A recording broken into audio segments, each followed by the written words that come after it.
ପଇସା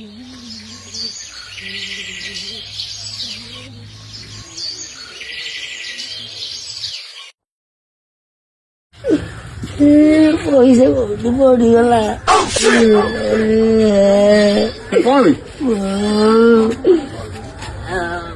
ବୋଉ 50 ଟଙ୍କା ଦେଇ ଦୋକାନକୁ ପଠେଇଥିଲା।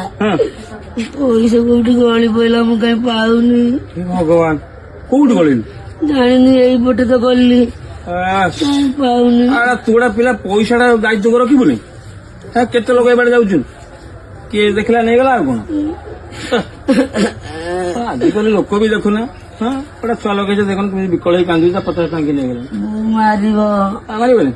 50 ଟଙ୍କା ହେଲାଣି, କମ ପଇସା ହେଲାଣି। ଆଳୁ ପଇସା 2-3 କିଲୋ ତୋର ହେଇଥାନ୍ତା। ହେ ପ୍ରଭୁ, ମୋ ପଇସା ଯିଏ ନେଇଛି ବିଷ ଖାଇ ଫାଶୀ ଦେଇ ନଈକି ଡେଇ ପଡୁ, ତାକୁ ଝାଡା ହଉ, ତାକୁ କଷ୍ଟ ହଉ, ତାକୁ ବଡ ରୋଗ ହଉ, ଜାଣିଲ ନା।